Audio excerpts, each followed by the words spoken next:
up Congress a bit more, but it is possible. We don't think before September, but after September, fast track could be up for a vote. All right, Sanford Reback, Director of Global Business and Trade with Bloomberg Government. Thank you, sir, for your time. Thank you very much.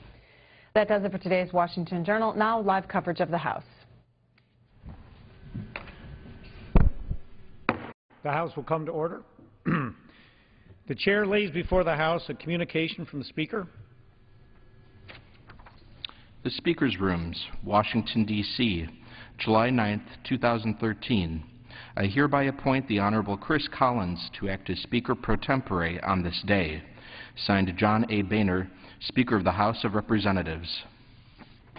Pursuant to the order of the House of January 3, 2013, the Chair will now recognize members from lists submitted by the majority and minority leaders for morning hour debate.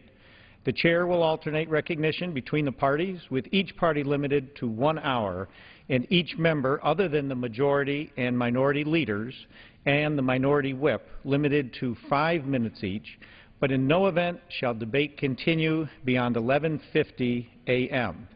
The Chair recognizes the gentleman from North Carolina, Mr. Jones, for 5 minutes. Mr. Speaker, thank you very much. I'm going to be on the floor again talking about the failed policy in Afghanistan. Mr. Speaker, most people in my district know that I've signed over 11,000 letters. They're condolence letters to families who've lost loved ones in Afghanistan and Iraq because of the unnecessary war we fought in Iraq. In the last 2 weeks, we were home for the July 4th break. There were 2 weekends. I've signed 16 letters to families in this nation who have lost loved ones in Afghanistan. Mr. Speaker, it's almost like we in Congress don't know we're still at war, but yet there are young men and women dying in Afghanistan and being wounded every day. The American people do not understand why we continue to fund this failed policy in Afghanistan. Each and every day, the failures become clearer and clearer to the American people, but not to Congress. Most recently, Special Inspector General for Afghanistan Reconstruction, John Sopko, warned that the Pentagon is moving ahead with plans to spend $771 million on aircraft, including 30 Russian helicopters, for an Afghan military team. This purchase comes despite the fact that only 7 of 47 Afghan Air Force pilots are qualified to fly the helicopters. As reported by CNN, an audit by Mr. Sopko explained that the reason so few pilots are able to fly the aircraft is that, and I quote Sopko, "It's difficult to find literate recruits who don't have links to insurgents or criminals." Mr. Speaker, that should wake up the Congress if nothing else. Unfortunately, this is only one of many examples of American money being wasted in Afghanistan.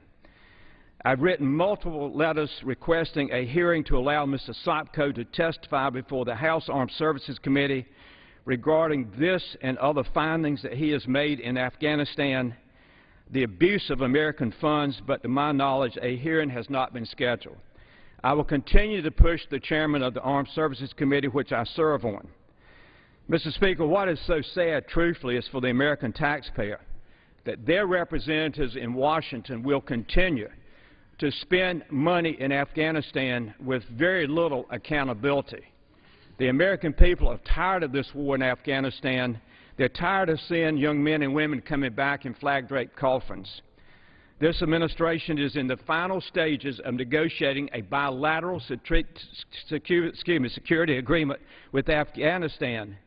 Congress has had no debate on this strategic agreement.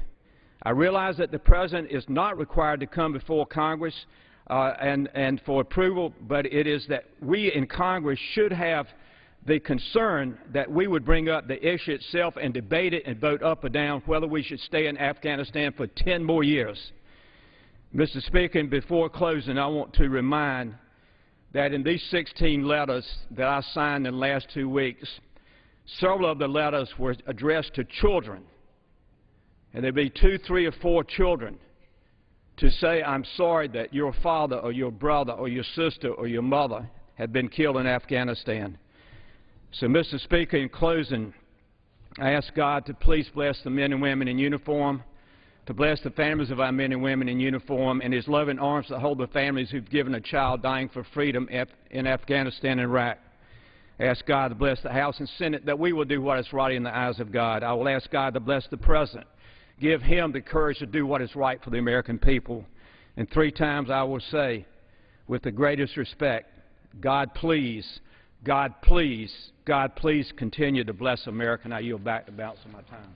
Gentleman yields back. The chair recognizes the gentleman from Illinois, Mr. Quigley, for 5 minutes. Thank you, Mr. Speaker. Mr. Speaker, entire neighborhoods in my city of Chicago are being torn apart by violence. Last week, from Wednesday evening through Sunday evening, more than 70 people were shot in Chicago, 11 of whom died. Last year, over 500 people were murdered in my city. Of these murders, 80% were gang-related, and nearly 90% were at the hands of a gun. The numbers speak for themselves. The city of Chicago is facing an epidemic of violence, and the reasons behind it are clear. There are many ideas to solve this problem. One, rounding up 18,000 members of the Gangster Disciples is simply not legally or financially feasible. What is feasible and a significant way to stop gun violence in my city is to stop the flow of illegal guns into Chicago. One reason the violence is at record levels is because gang members have such easy access to illegal guns. It's time for the federal government to step in and do something about it. Despite the city's tough gun laws, Chicago cops are recovering illegal guns at 9 times the rate of their counterparts in New York City. That's nearly 3 times the number of weapons in a city 1/3 the size. These outrageous numbers call for nothing short of a federal response. We need a renewed effort at the federal level to prosecute gun traffickers who put illegal weapons in the hands of gang members. We need to give our law enforcement the tools they need to put these guys away. Last year, Chicago ranked last among federal jurisdictions in federal gun prosecutions. This is simply unacceptable. Gun traffickers should know, if you traffic illegal weapons in the city of Chicago, you will be spending a long time in a federal penitentiary. We cannot longer let these criminals be charged with mere paperwork violations. I welcome the nomination of Zachary Fardin as Chicago's new federal prosecutor and urge him to prosecute more of these cases in federal court. But to try more gun traffickers in federal court, we need to give law enforcement the tools and funding they need to do so. That means finally passing a federal law making gun trafficking illegal with stiffer penalties for those who violate the law. That means increasing funding for federal cops grants to put more police on our streets. Instead of ignoring municipalities across the country that have been forced to cut their public safety budgets in these difficult economic times. And that means finally giving law enforcement the proper tools to go after corrupt gun dealers. 1% of gun dealers are responsible for half the guns used in crimes in this country. Yet current law foolishly limits things like inventory inspections. If law-abiding dealers reported inventories, the ATF would be much more effective at identifying lost and stolen weapons and combating corrupt gun dealers. That's why I reintroduced the TRACE Act this Congress, which will allow the ATF to require dealers to perform inventory checks and to report lost and stolen guns. Mr. Speaker, people are being gunned down in my city every day. And while we continue to spend billions of dollars on nuclear weapons, tanks, and wars overseas, we're ignoring the gang war that is happening here at home. It's time for the federal government to step up to the challenge by stopping gun violence where it starts. Thank you, and I yield back. The gentleman yields back. The chair recognizes the gentleman from Ohio, Mr. Turner, for 5 minutes. Mr. Speaker, yesterday, over 14,000 civilian Department of Defense employees at Wright-Patterson Air Force Base in my community were furloughed as a result of sequestration. For 11 days over the next few months, these hardworking members of my community will see their pay cut by 20%. Now, I voted against this mess. I knew the effects of sequestration on our national security and on our community and its citizens would be significant and, for many, devastating. These vital members of our national security structure have essentially been told they are expendable. Morale at Wright-Patterson Air Force Base and DoD facilities around the United States is suffering because of this. I have spoken to not just these civilian employees, but to car dealers, restaurant owners, small businesses, all of who feel the pain and frustration because of inaction here in Washington. It doesn't have to be this way. The House has passed an act to avert sequestration. The Senate has failed to pass a single bill to avert sequestration. The President, who promised the American people that this would not happen, has done nothing. Meanwhile, families and businesses, not only in Ohio but across the country, are suffering. It's time for the President to keep his promise that he made during his election campaign and to work to set aside sequestration. Mr. Speaker, I voted against sequestration. The House has passed legislation to halt it, and it's time that the Senate and the President come to the table and work to find a way to avert these furloughs and their devastating impact on the lives and businesses of hardworking Americans and its impact upon our national security. I yield back the balance of my time. The gentleman yields back. The chair recognizes the gentleman from Oregon, Mr. Blumenauer, for 5 minutes. Thank you, Mr. Speaker. I would ask my colleagues a very simple question. Can this Congress approve legislation that is supported by over 85% of the American public, that is truly bipartisan legislation with distinguished Republican co-sponsors, and will not cost anything, in fact, could even save billions of dollars? Can we give the American public something they not only want, but they need and to which they're entitled? I would hope so. I would hope that Congress could act on the Personalize Your Health Care Act, H.R. 1173, which I've introduced along with Dr. Rowe, Mr. Reed, Mr. Hanna, Drs. McDermott and Barra.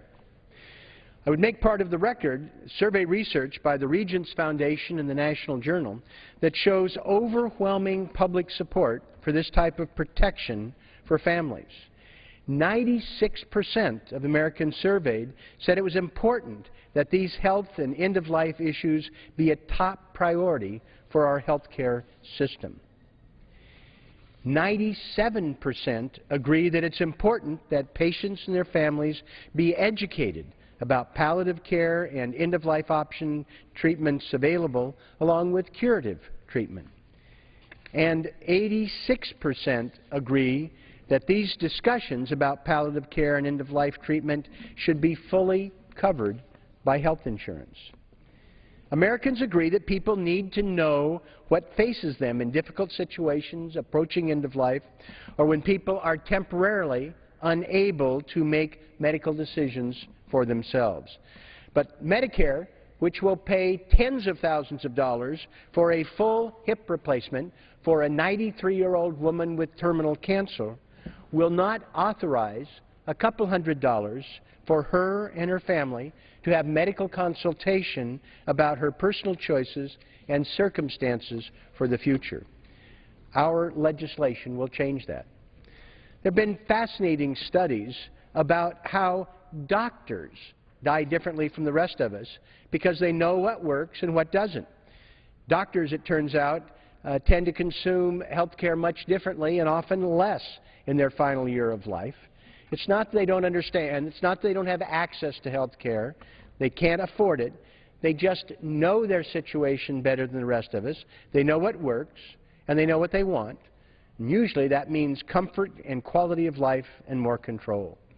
Our legislation will be a small but important step to make sure that every American is treated like a doctor in their last year of life, knowing their choices, knowing their prospects, being able to identify what they want, and make sure that their wishes are known and respected. Now, I don't think there's any of us on the floor of the House who has not felt some frustration. Can't we get something done?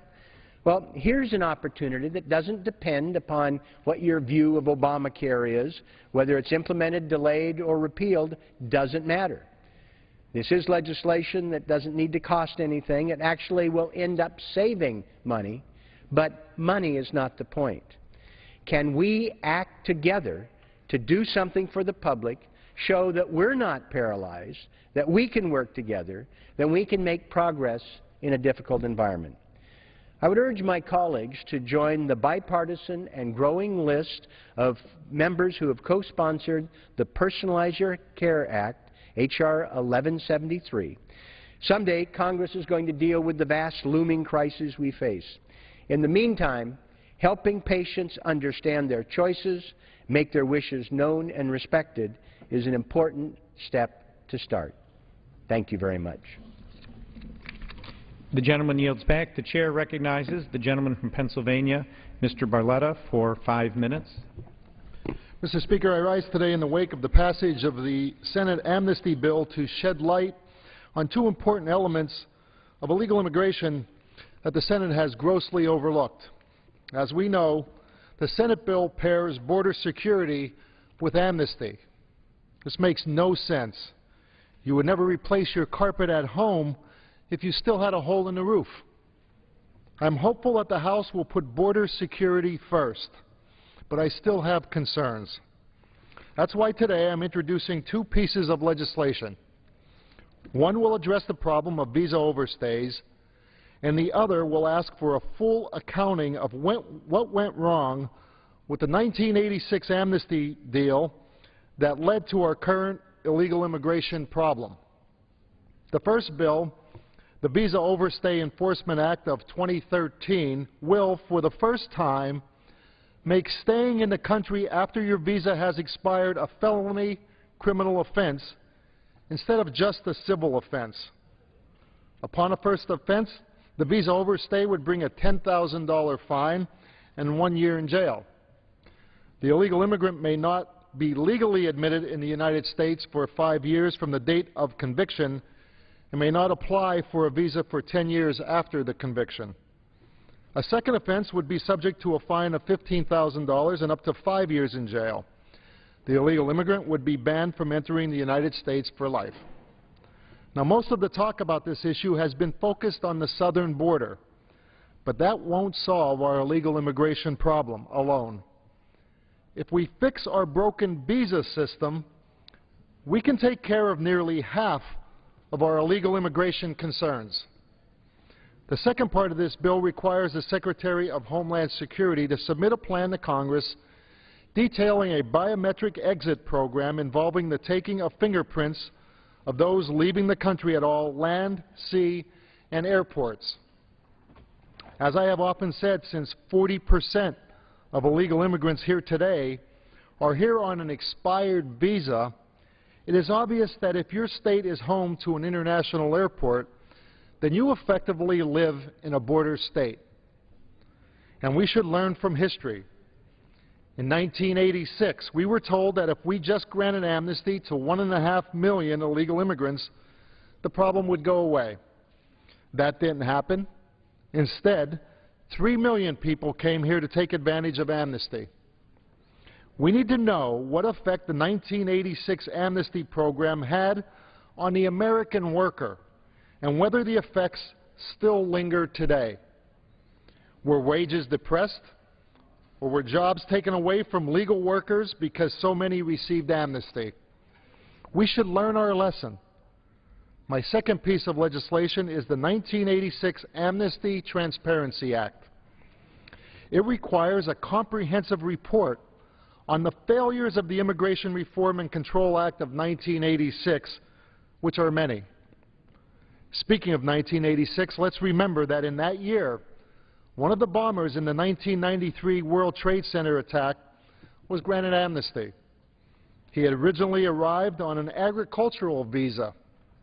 He was really a taxi driver, and all he ever planted was a bomb. The real losers in this debate are the legal immigrants who have followed the rules. And here is a clear example. Under the Obamacare employer mandate, any company with 50 or more employees must provide health insurance to their employees or pay a fine of $3,000 per employee. But illegal immigrants granted amnesty under the Senate bill are exempt from Obamacare. So I ask you, what is the incentive to hire a legal American worker who would come with a health care price tag over an illegal worker who would not? None. We have immigration laws for two reasons: to protect our national security and to protect American jobs. The Senate bill violates both of those principles. So tell me, why would we do this? I ask the House to consider my common sense bills and put border security first. Let's put the safety of the American citizens first. I yield back the balance of my time.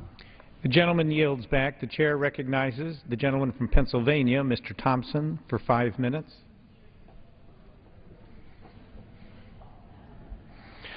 Thank you, Mr. Speaker. Mr. Speaker, last week, while the American people were preparing to celebrate the 237th birthday of the nation, the Obama administration announced via a blog post that it will provide an additional year before the employer reporting requirements and the employer shared responsibility requirements of Obamacare take effect. Now, there are few issues as personal and significant in the lives of individuals and families as health and well-being, which is why the irony of reminding Americans that government now controls their health care during the week we celebrate our country's independence did not go unnoticed. Despite efforts to quietly buy time and obfuscate responsibility for this fairly designed health care law, most Americans rightfully view this delay as an admission of failure.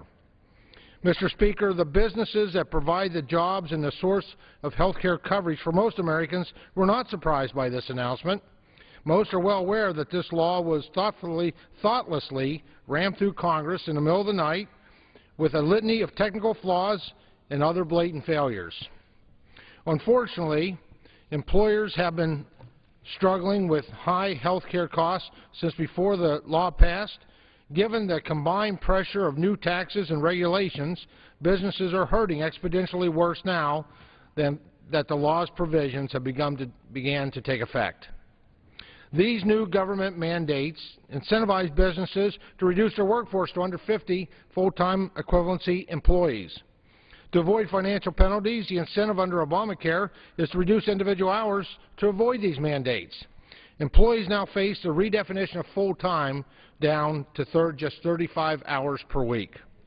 This law denies opportunities for growth that could and should be available and promoted. This is fundamentally counter to what a vibrant and robust American economy demands.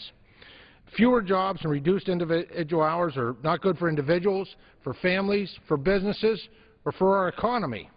Nonetheless, employees and employers alike are experiencing the consequences of Obama-sizing both businesses and jobs. By the time the law is fully implemented in 2023, the Congressional Budget Office estimates that the President's health care law will still leave 30 million Americans uninsured. At the same time, the law is massively driving up the cost of care for both employers and employees. In fact, 17 of the nation's largest insurance companies indicate that health insurance premiums will grow an average of 100% under this law. The evidence is overwhelmingly conclusive, Mr. Speaker. Obamacare is not only unaffordable, but it also fails to address access to care in any meaningful way. In the process, we're damaging everything that is good and effective about the current system.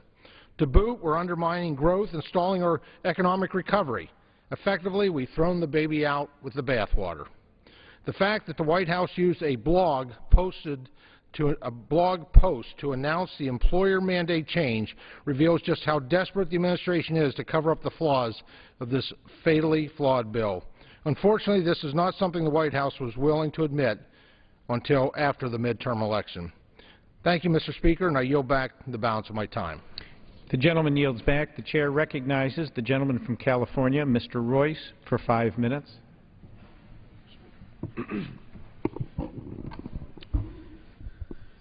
Mr. Speaker, I rise in recognition of a document of great significance, the Cyrus Cylinder, that will be touring the United States for the duration of this year and will be on display in museums across this country. On October 2nd, the Cyrus Cylinder will be displayed to the public at the Getty Museum in Malibu, in California.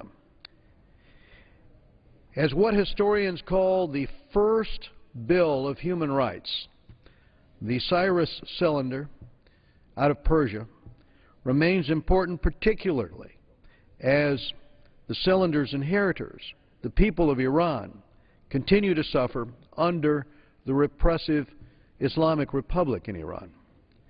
Jews, Babylonians, Greeks left laudatory accounts of Cyrus's actions. The Cyrus cylinder is widely considered to be not only the first human rights document, but a document to protect other cultures. In the Torah, it is written that King Cyrus issued a decree concerning the house of God in Jerusalem, let the house be rebuilt. The cost will be paid from the house of the king. In what now can be considered a defining moment in history, Cyrus permitted the Jews to take their statues, their ceremonial vessels, and important cultural and religious objects back with them to Jerusalem and rebuild their temple. Cyrus the Great holds a special position in the history of civilization. His humanitarian values of freedom for all people, respect for culture and religious diversity, the recognition of the fact that it is better to be loved than feared, are remarkable attributes for any ruler. But as Ali Razi, who left Iran in the wake of the Iranian Revolution, shares with us, for someone who lived 2,600 years ago, such beliefs are truly exceptional. Ali Razi makes a second point about the document's influence on Persian and Greek culture and on the European Enlightenment. Cyrus's values and ideas for governance have long inspired political thinkers and leaders of men, including the founding fathers of this country, who wove these same ideals into the very Constitution of the United States. Thomas Jefferson owned 2 copies of Cyropedia, a book of histories by the Greek historian Xenophon that told the story of King Cyrus, Cyrus the Great as the Persians call him. Such was Jefferson's admiration for this work that Jefferson wrote to his own grandson, I would advise you, go first through the Cyropedia and then read Herodotus and read Thucydides. Unfortunately, contrary to the traditions of the Cyrus cylinder, the Iranian government continues to engage in widespread human rights abuses. While the Cyrus cylinder highlighted peace and acceptance as its ideals, the current regime in Iran has steadily increased its discriminatory practices and repression of the country's ethnic and religious minority populations, from Azerbaijanis to Baluchis to Kurds and Arabs, to the Baha'is and Christians and Zoroastrians. Iranian authorities routinely deny its citizens the most basic human rights through harassment, detention, intimidation, and violence. And for those minorities who have served in the prison system in Iran, they can tell you the stories of how horrible that violence can be. Actions that often violate Iran's own international obligations routinely occur there in that country. And I hope that Cyrus's Cylinders tour across the United States brings attention to the oppressiveness of the Iranian regime and serves as a symbol that promotes human rights around the world, a symbol to remind people of what that culture once stood for under Cyrus the Great. So in 2013, on the occasion of the first ever visit of the Cyrus Cylinder from the British Museum to the United States and to the Getty Museum in Malibu from October 2nd to December 2nd, we call attention to this important historical document for the example it set over 2 millennia ago. Thank you, Mr. Speaker, and I yield back.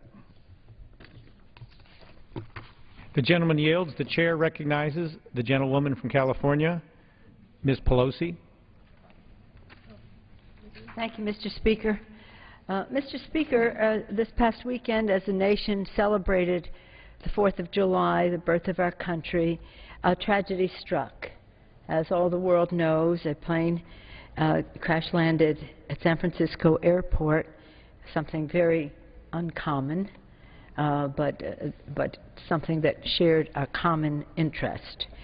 Our thoughts and prayers today rest with the passengers and the crew who were on board Asiana Airlines Flight 214 with the families of the victims of the horrific tragedy, the men and women recovering in hospitals across the Bay Area. Our prayers are with the families of the two young girls, Yuming Yanan and Wang Lenjia, who lost their lives on Saturday. Indeed, we know that no words can console their loved ones today.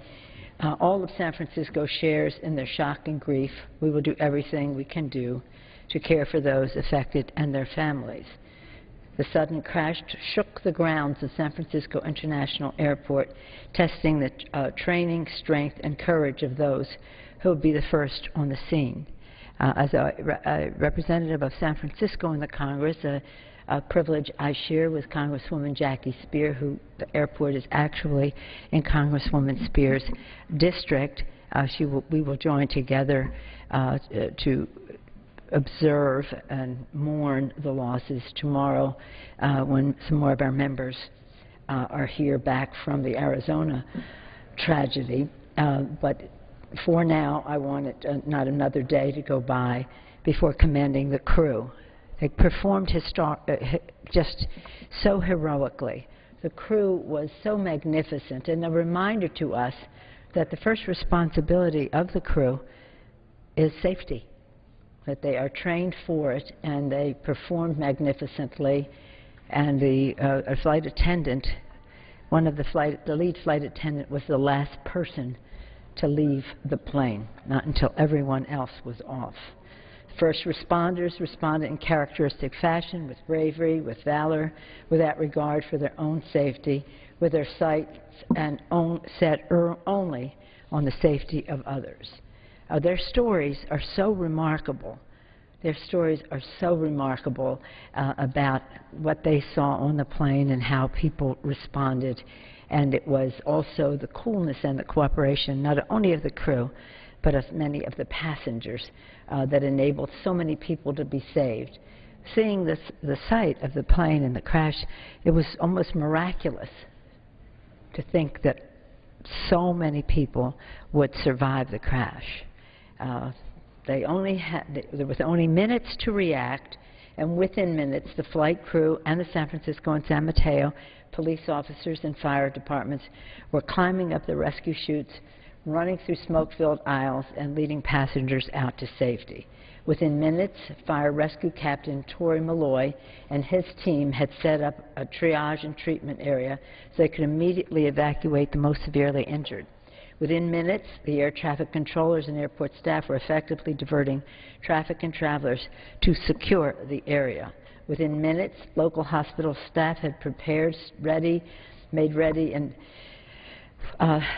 and visited to provide the injured with the necessary care and support.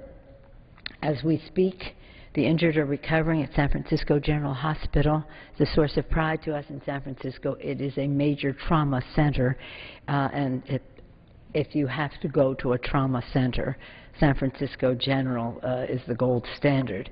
UCSF Medical Center, Stanford Hospital and Clinic, Lucille Packard Children's Hospital, St. Francis Memorial Hospital, St. Francis Medical Center, California Pacific Medical Center.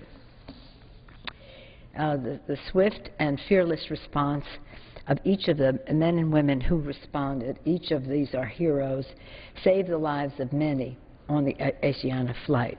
Their actions are a hallmark of their professions and a testimony to the strength and selflessness that defines the San Francisco Bay Area.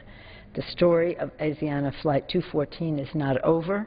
Long after the news of the tragedy fades from the front pages in nightly news reports, the National Transportation Safety Board will continue to investigate what happened, and we will all work to ensure that it never happens again. I want to particularly commend the board and Chairwoman Deborah Hersman for being on the scene immediately with an investigative team in the most professional, thorough manner.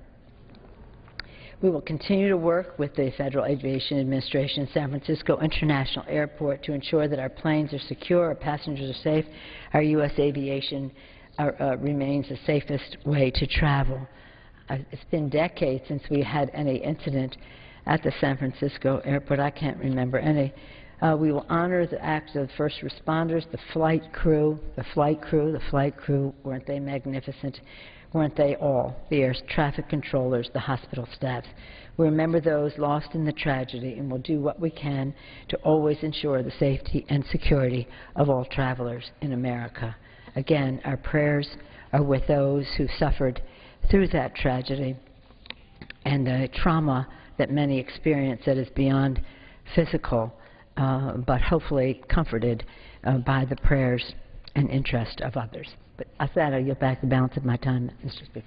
The gentlewoman yields back. Pursuant to Clause 12A of Rule 1, the Chair declares the House in recess until noon today.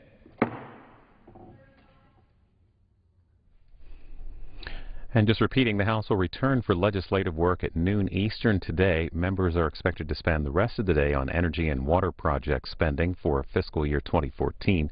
The House bill provides just over $30 billion. It's 9% less than last year. It's 12% less than the President requested. The administration says President Obama will veto the bill if it's sent to him as is. Live coverage when members return here on C-SPAN. The Texas legislature is meeting today in a special